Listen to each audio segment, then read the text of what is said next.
কি দোষ? বারবার একটা কথাই বলতেছে, বিচার চাই। বিচার জাতিসংঘ দিয়ে করলে এটা নিরপেক্ষ হবে, এই জন্য চাই। নাইলে তো বলতেই পারতো আপনারা করেন, আপনারা তো কোনো বিচার করতে পারেন নাই, করতে পারছেন? গত 2 বছরে আপনারা কোনো বিচার দেখাইতে পারছেন? তাহলে এখন কেন আবার বলতেছে যে বিচার আপনারা করবেন? বিচারের আবেদন করছে আমার ভাইয়ের বউ এখানে বসা ছিল, আমার ভাইয়ের বউ বের হয় না, আমাদের সবার ভাইয়ের বউ এখানে বসা ছিল। আমরা সবসময় বিশ্বাস করি যে আমাদের ঘরে নারীর গায়ে হাত দেওয়া মানে আমাদের সব মানে ঘরের মধ্যে হাত দেওয়ার মতো। আমাকে ভুল বলছি?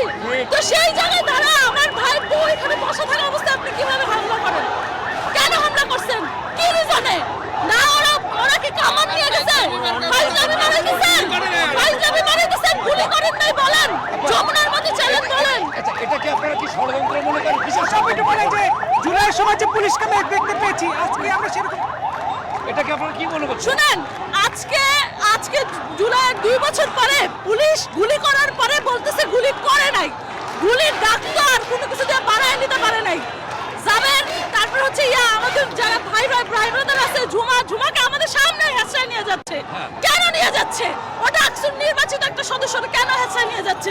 ওকে এখানে খুন করতেছিল, ওকে ভিতরে কখনো যায় নাই, ওকে ভিতরে বসে নাই, তাই কেন টানছেন? আরেকটা কোশ্চেন, পুলিশকে এত আগ্রাসী আজকে দেখিনি, যারা সাংবাদিকরা পিটানো খাইতে সব কিছু করলো আজকে, এটার কারণটা কি? শুনেন, কিছুই কারণ না, কারণ এইটাই যে প্রথম থেকে হাদি হত্যাটাকে একদম